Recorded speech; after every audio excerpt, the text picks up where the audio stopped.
آگے ہمارے اگلے ربع کا آغاز ہونے سے پہلے ہمیں پیچھے بھی مال کے خرچ کرنے کے بارے میں بعض بار بتایا جا رہا ہے۔ تو ایک چیز یہ بھی ہے کہ ہم بعض اوقات صدقہ کرتے ہیں، خیرات کرتے ہیں، اور اس کے بدلے میں ہم یہ چاہتے ہیں کہ میں صدقہ کر دوں زیادہ سے زیادہ، جیسا کہ کہا جاتا ہے کہ صدقہ موت کے لیے بھی ڈھال ہے، مشکلات سے نجات کے لیے ذریعہ بن جاتا ہے۔ صدقہ اور مال جو ہے یہ اللہ تعالیٰ کی طرف سے جس وقت جو آزمائش آ رہی ہوتی ہے، جو تکلیف ہوتی ہے، اس کے درمیان ڈھال بن جاتا ہے اور اس کو وہیں روک لیتا ہے۔ تو اللہ کی راہ میں خرچ کرتے وقت یہ بھی ہماری نیت نہیں ہونی چاہیے کہ اللہ تعالیٰ کو ہم اس لیے اپنا مال جو ہے وہ دیتے ہیں کہ اللہ ہم سے یہ مشکل روک لے۔ نہیں، اس کے پیچھے بھی ہماری نیت یہی ہونی چاہیے کہ اے رب العالمین تو راضی ہو جا، اللہ جس مشکل میں تو نے ہمیں ڈال دیا ہے ضرور تیری کسی ناراضگی کا سبب ہے یا تیرا کوئی امتحان ہے۔ ہر چیز میں مقصود اللہ کی رضا، اللہ کا دیدار پانا ہونا چاہیے۔ یہ بھی تو ایک قسم کا اللہ تبارک تعالیٰ کے ساتھ تبادلہ کرنا ہے کہ میں مال دے دوں اور تو میری مشکل دور کر دے۔ اس وقت نیت ہماری صدقہ کرتے وقت یہ نہیں ہونی چاہیے کہ ہماری یہ ہم اس لیے اس نیت کے لیے ہم صدقہ کر رہے ہیں کہ ہماری یہ مشکل دور ہو جائے۔ نہیں، ہم نے نیت یہ کرنی کہ یا اللہ تو راضی ہو جا، اور بالکل ہر کام میں ہمیں اللہ کی رضا چاہیے۔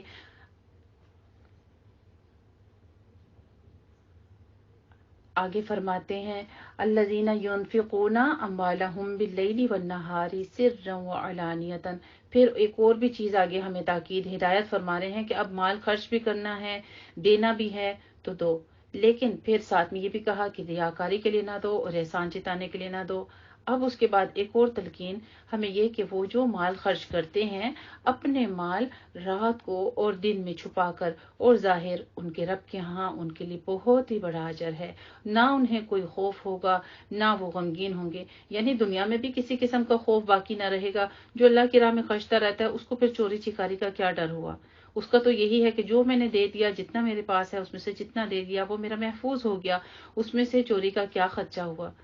ہمیں مال کے اسی وقت خطرہ ہو جاتا ہے جب ہم اس کو جوڑ جوڑ کے رکھتے ہیں، اس کی حفاظت کرتے ہیں، اس کو گن گن کے رکھتے ہیں، اور پھر اچانک کسی چیز کا ڈر ہوتا ہے یہ کوئی ہم سے چھین نہ لے، اس کو کوئی چوری نہ کر لے، اس کا کوئی نقصان نہ ہو جائے۔ جب اللہ کی راہ میں دے دیا تو الحمدللہ آپ کر کے دیکھیے اس چیز کو، نیت کر کے دیکھیے کہ اللہ خالص تیری رضا کے لیے کرتے ہیں۔ پھر ولا خوف علیہم ولا هم يحزنون، انشاءاللہ تعالی اس آیت کو آپ ضرور ذہن میں پائیں گے، اپنے دل میں پائیں گے، اس کے ساتھ جو اطمینان ہمارے سینوں کو ملتا ہے کہ اللہ کی راہ میں دینے کے بعد کوئی خوف ہی باقی نہیں رہتا، کسی قسم کا ڈر۔ اور یہ بھی چیز ہے کہ جب ہماری نیت ہوتی ہے، ہم دوسروں پر احسان جتاتے ہیں، اس کے بدلے میں ہمیں نہیں ملتا، کچھ رسپانس نہیں ملتا، تو پھر ہمارے دل کتنے غمگین ہوتے ہیں کہ میں نے اتنی نیکی کی اس کے ساتھ اور اس نے تو کوئی شکریہ نہیں کہا۔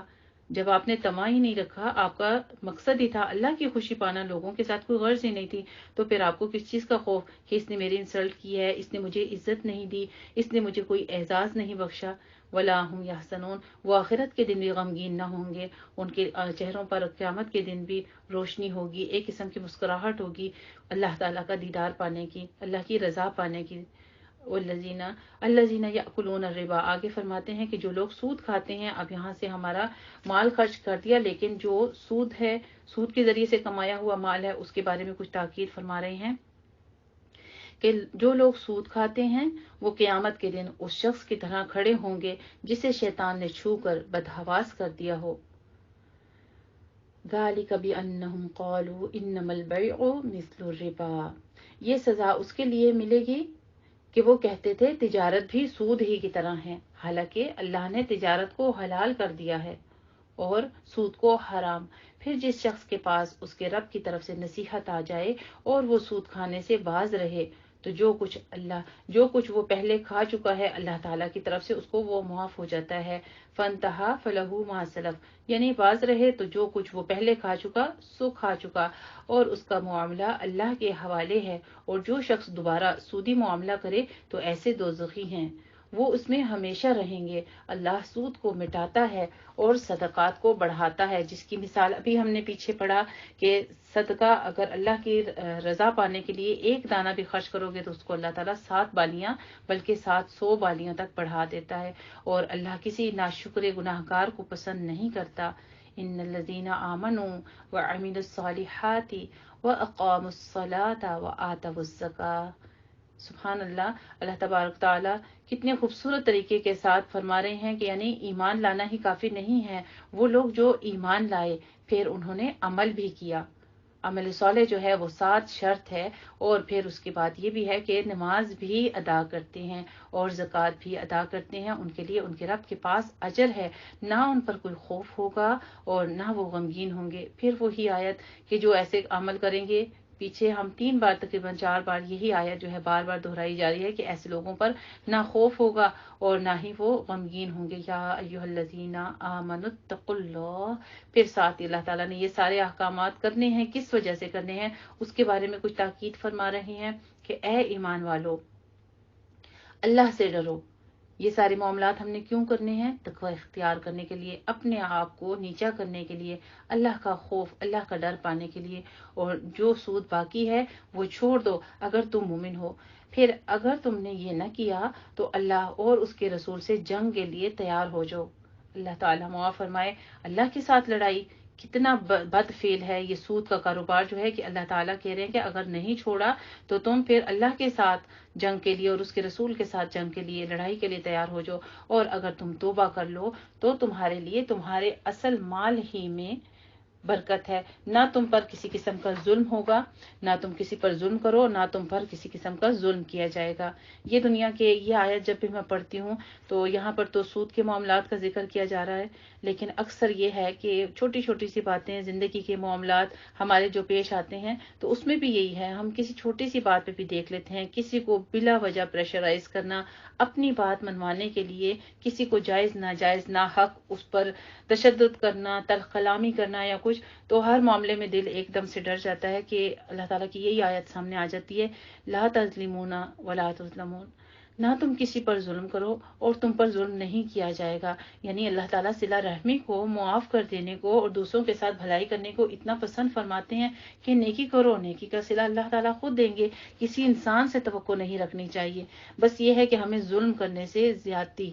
ظلم یہی ہوتا ہے نا، کسی کا حق مارنا، نہ حق نہ انصافی کرنا کسی کے ساتھ، تو اللہ تعالیٰ اس سے ہمیں منع فرما رہے ہیں۔ ہم نے انشاءاللہ تعالیٰ اس آیت پر پوری طرح سے اپنی پوری لائف میں ہر ایک معاملے میں کوشش کرنی ہے عمل کرنے کی۔ وَإِن كَانَ ذُو عُسْرَةٍ فَنَظِرَةٌ إِلَىٰ مَيْسَرَةٍ، اور اگر تمہارا مقروض تنگ دست ہو تو آسانی تک اسے مہلت دو، اور تمہارا صدقہ کرنا، قرض معاف کر دینا تو تمہارے لیے بہت ہی بہتر ہے۔ اگر کوئی آپ سے قرض لے لیتا ہے اور وہ مجبور ہے، تنگ دست ہے، تو اس کو مہلت دینی چاہیے زیادہ سے زیادہ جتنی ہو سکے۔ پھر یہ بھی ہے کہ اس سے امید تو رکھی ہوئی ہے کہ کبھی وہ قرض ادا کرے گا، لیکن اگر آپ معاف کر دیں کہ ٹھیک ہے اس کے حالات ایسے ہیں کہ وہ نہیں ادا کر پا رہا، تو پھر اللہ تعالیٰ کیا فرماتے ہیں، یہ تمہارے لیے بہت ہی بہتر ہے اگر تم علم رکھتے ہو۔ اور اس دن سے ڈرو جب تم اللہ کی طرف لوٹائے جاؤ گے، پھر ہر شخص نے جو کچھ کمایا ہوگا اسے اس کا پورا پورا بدلہ دیا جائے گا، اور کسی پر ظلم نہیں کیا جائے گا۔ اے لوگو جو ایمان لائے ہو، جب تم آپس میں ایک مقررہ مدت کے لیے ادھار کا لین دین کرو تو اسے لکھ لو، اور لکھنے والے کو چاہیے کہ تمہارے درمیان انصاف کے ساتھ تحریر کر دے، اور لکھنے والا لکھنے سے انکار نہ کرے جیسے اللہ نے اسے سکھایا ہے، اسے لکھنا چاہیے، اور وہ شخص لکھوائے جس کے ذمے قرض ہو، اور اسے اپنے رب اللہ سے ڈرنا چاہیے، اور لکھواتے وقت وہ مقروض اس میں سے کوئی چیز کم نہ کرے، لیکن اگر وہ جس کے ذمے قرض ہے نادان یا کمزور ہو، یا لکھوانا نہ جانتا ہو یا لکھوا نہ سکتا ہو، تو اس کا مختار انصاف کے ساتھ لکھوائے، یعنی جو اس کے اوپر سربراہ مقرر ہو وہ اس کے لیے انصاف کے ساتھ لکھوائے، اور تم اپنے مسلمان مردوں میں سے 2 گواہ بنا لو، پھر اگر 2 مرد میسر نہ ہوں تو 1 مرد اور 2 عورتیں گواہی دیں جنہیں تم گواہوں کے طور پر پسند کر لو۔ اور یہ گواہی 2 عورتوں کی جب سنتے ہیں یہاں پر، تو اکثر ان آیات سے لے کر بعض لوگ جو ہیں وہ یہی کہتے ہیں کہ دیکھا عورت کے مقابلے میں آدمی کو کتنا زیادہ اہمیت دی گئی ہے۔ وہاں پہ یہ بھی ہے کہ عورت مختلف معاملات سے پیش آتی ہے، زندگی میں ہارمونل چینجنگز ہوتی ہیں جس کی وجہ سے اس کے ذہن کی کمزوری کا سبب بن جاتا ہے یہ تمام چیزیں جو ہیں۔ اس طرح سے بچوں کی پیدائش، لڑکی کی بلوغت کی تمام یعنی ہر ماہواری جو ہے، تمام اس قسم کے معاملات جو ہیں وہ ذہنی کمزوریوں کا باعث بن جاتے ہیں۔ تو کہیں پر اگر عورت کا دماغ جو ہے وہ تھوڑا سا کمزور ہو یا کمزوری کا سبب بن جائے، اس لیے اس چیز کو بھی دور کرنے کے لیے اللہ تعالیٰ نے اسے تقویت دی کہ ایک بھول جائے تو دوسری، یہ اس لیے کہ ایک عورت اگر بھول جائے تو اس میں سے دوسری اسے یاد دلا دے، اور گواہ جب بلائے جائیں تو وہ انکار نہ کریں، اور معاملہ چھوٹا ہو یا بڑا اسے مقررہ مدت کے ساتھ لکھوانے میں سستی نہ کرو، یہ اللہ کے نزدیک زیادہ انصاف کی بات ہے اور گواہی کے لیے زیادہ درست طریقہ ہے، اور اس طرح تمہارے شک میں پڑنے کا امکان بھی کم رہ جاتا ہے۔ تو جہاں پہ ہم تجارت کے وقت اس قسم کے معاملات نہیں کرتے ہیں، صرف بہن بھائی بندی کر کے، اور ہم پیسہ دے بھی دیتے ہیں لے بھی لیتے ہیں، تو یہ کیا چیز ہوتی ہے؟ پھر معاشرے میں انتشار کا، فتنے فساد کا سبب بنتا ہے۔ کوئی کہتا ہے میں نے دے دیا، کوئی کہتا ہے میں نے لے لیا، صرف اور صرف یہ جو فرض آیات ہیں کہ لازمی کاتب و مکتوب دونوں کو چاہیے کہ گواہ بھی مقرر کر لیں، اور لکھت پڑھت جو ہے ہر قسم کی تجارت میں، کاروبار میں، قرض کی لین دین میں، یہ سارے احکامات ہمیں تاکیداً فرمائے جا رہے ہیں۔ ہاں، تم آپس میں نقد جو تجارتی لین دین کرو اسے نہ لکھا جائے تو تم پر کوئی حرج نہیں ہے، یعنی آپ ہاتھوں ہاتھ کسی سے کوئی چیز لیتے ہیں اور اسی وقت آپ اس کو پے کر دیتے ہیں، اس میں کوئی حرج نہیں اگر نہ بھی لکھیں تو۔ اور جب تم آپس میں سودا کرو تو گواہ بنا لیا کرو، اور کاتب اور گواہ کو ستایا نہ جائے، اور اگر تم ایسا کرو گے تو یقیناً یہ تمہاری طرف سے نافرمانی ہوگی، اور اللہ سے ڈرتے رہو، اور اللہ تمہیں یہ احکام سکھاتا ہے، اور اللہ ہر چیز کو خوب جاننے والا ہے۔ اور اگر تم سفر میں ہو اور تمہیں کوئی لکھنے والا نہ ملے تو کوئی چیز گروی یعنی رہن کے طور پر قبضے میں دے دو، اور اگر تم میں سے کوئی دوسرے پر اعتبار کرے تو جس شخص پر اعتبار کیا گیا ہو اسے چاہیے کہ دوسرے کی امانت واپس کر دے، اور اپنے رب اللہ سے ڈرے، اور تم گواہی نہ چھپاؤ، اور جو شخص گواہی چھپائے گا تو بے شک اس کا دل گناہگار ہے، اور جو عمل تم کرتے ہو اللہ اسے خوب جانتا ہے۔ سبحان اللہ، بار بار دلوں کے اعمال کی، جسمانی اعمال کی، زبان کے قول و فعل کی، ہر عمل کے بارے میں اللہ تعالی ہمیں تاکیداً فرما رہے ہیں کہ اللہ دیکھ رہا ہے، اللہ جانتا ہے۔ اتنی بار ہمیں تاکید کی جا رہی ہے، کیا پھر بھی ہمارے دل نہ ڈریں کوئی عمل کرتے ہوئے؟ اللہ ہمارے دلوں میں اپنا تقوی جو ہے، اپنا خوف جو ہے اس کو راسخ کر دے۔ ہر لمحہ ہر کام کرتے ہوئے ہم ان آیات کو سامنے رکھیں کہ واللہ بما تعملون علیم، جو کچھ ہم کر رہے ہیں اللہ اسے دیکھ رہا ہے۔ للہ ما فی السماوات و ما فی الارض، آسمان اور زمین میں جو کچھ ہے سب اللہ ہی کا ہے، اور تمہارے دلوں میں جو کچھ ہے خواہ تم اسے ظاہر کرو یا چھپاؤ، اللہ تم سے اس کا حساب لے گا۔ یہ آیات مبارکہ جو ہیں بہت ہی ڈرا دینے والی ہیں۔ احادیث میں آتا ہے کہ جب یہ آیت نازل ہوئی تو صحابہ کرام بڑے پریشان ہوئے، انہوں نے رسول اللہ صلی اللہ علیہ وآلہ وسلم کی خدمت میں حاضر ہو کر عرض کیا، اے اللہ کے رسول، نماز، روزہ، زکوٰۃ اور جہاد وغیرہ یہ سارے اعمال جن کا ہمیں حکم دیا گیا ہے ہم بجا لاتے ہیں، کیونکہ یہ ہماری طاقت سے بالا نہیں ہے، لیکن دل میں پیدا ہونے والا خیالات اور وسوسوں پر تو ہمارا اختیار ہی نہیں ہے، اور وہ تو انسانی طاقت سے ماورا ہے۔ لیکن اللہ تعالیٰ نے ان پر بھی بھروسہ کیا اور اعلان فرما دیا۔ نبی کریم صلی اللہ علیہ وآلہ وسلم نے فرمایا، فی الحال تم سمعنا و اطعنا ہی کہو۔ چنانچہ صحابہ کرام رضی اللہ تعالی عنہم کے جذبے سماع و طاعت کو دیکھتے ہوئے اللہ تعالیٰ نے اسے آیت لا یکلف اللہ نفسا الا وسعها، اللہ تعالیٰ کسی جان کو اس کی طاقت سے زیادہ تکلیف نہیں دیتا سے منسوخ فرما دیا۔ یعنی پہلے اتنی تاکید تھی کہ اللہ ہر چیز کا حساب لے گا، پھر ساتھ یہ کہہ دے جس چیز پر تمہارا اختیار نہیں ہے، جس چیز پر تم قدرت نہیں پا سکتے، اس کا تم سے حساب بھی نہیں لیا جائے گا۔ سبحان اللہ، کس قدر ہمارا مالک شفیق و مہربان ہے ہمارے اوپر۔ پھر اللہ تعالیٰ اپنے احکامات کو ثابت کرنے کے بعد ساتھ ہی اپنی مغفرت کا ذکر بھی فرماتے ہیں کہ جو کچھ بھی ہے فَيَغْفِرُ لِمَن يَشَاءُ وَيُعَذِّبُ مَن يَشَاءُ، پھر جسے وہ چاہے گا بخش دے گا اور جسے وہ چاہے گا عذاب دے گا، اور اللہ ہر چیز پر خوب قادر ہے۔ رسول اللہ صلی اللہ علیہ وآلہ وسلم اس ہدایت پر ایمان لائے جو ان کے رب کی طرف سے ان پر نازل کی گئی ہے، اور سارے مومن بھی سب اللہ پر اور اس کے فرشتوں پر اور اس کی کتابوں پر اور اس کے رسولوں پر ایمان لائے۔ وہ کہتے ہیں ہم اللہ اور ہم اس کے رسولوں میں سے کسی ایک میں بھی فرق نہیں کرتے، اور وہ کہتے ہیں سمعنا و اطعنا، ہم نے حکم کو سن لیا اور ہم نے اطاعت کی، غفرانک ربنا و الیک المصیر، اے ہمارے رب ہم تیری بخشش چاہتے ہیں اور ہمیں تیری طرف ہی لوٹ کر آنا ہے۔ اللہ کسی کو اس کی برداشت سے زیادہ بڑھ کر تکلیف نہیں دیتا۔ کسی شخص نے جو نیکی کمائی اس کا پھل اسی کے لیے ہے، اور جو اس نے برائی کی اس کا وبال بھی اسی پر ہے۔ اے ہمارے رب، اگر ہم سے بھول چوک کر کسی قسم کا گناہ سرزد ہو جائے، کوئی بھول چوک ہو جائے تو ہماری گرفت نہ کر۔ اے ہمارے رب، بہت ہی خوبصورت آیات ہیں ساری کی ساری۔ ربنا ولا تحمل علينا إصرا كما حملته على الذين من قبلنا ربنا ولا تحملنا ما لا طاقة لنا به واعف عنا واغفر لنا وارحمنا أنت مولانا فانصرنا على القوم الكافرين۔ اے ہمارے رب، جس بوجھ کو اٹھانے کی ہم میں طاقت نہیں وہ ہم سے نہ اٹھوا، اور ہم سے درگزر فرما اور ہمیں بخش دے اور ہم پر رحم فرما۔ تو ہی ہمارا کارساز ہے، پس تو کافروں کے مقابلے میں ہماری مدد فرما۔ آمین۔ اللہم ربنا آمین۔ ان آیات کو رات کو سونے سے قبل اپنے بستر پر جائیں تو ضرور پڑھ لیا کریں، کیونکہ یہ آیات جو ہیں یہ بہت ہی افضل ہیں ہر قسم کے شر سے پناہ میں آنے کے لیے۔ اس آیت میں پھر ان ایمانیات کا ذکر بھی ہے جن پر اہل ایمان کو ایمان رکھنے کا حکم دیا جا رہا ہے، اور اس سے اگلی آیت لا یکلف اللہ میں اللہ تعالیٰ کی رحمت و شفقت اور اس کے فضل و کرم کا تذکرہ بھی کیا جا رہا ہے۔ تو اس لیے بار بار کھول کے بتایا جا رہا ہے۔ احادیث مبارکہ میں بھی اس کی بڑی فضیلت ہے۔ نبی کریم صلی اللہ علیہ وآلہ وسلم نے فرمایا، جو شخص سورہ بقرہ کی آخری 2 آیتیں رات کو پڑھ لیتا ہے تو یہ اس کو کافی ہو جاتی ہیں، اور اسے صحیح بخاری نے روایت کیا ہے۔ یعنی اس عمل کی بدولت اللہ تعالیٰ اس کی حفاظت فرماتا ہے، اور بعض کے نزدیک اس کا مطلب یہ رات کے قیام سے کافی ہو جانا ہے۔ دوسری حدیث شریف میں نبی کریم صلی اللہ علیہ وآلہ وسلم کو معراج کی رات جو 3 چیزیں ملی، ان میں سے ایک سورہ بقرہ کی یہ آخری 2 آیات ہیں۔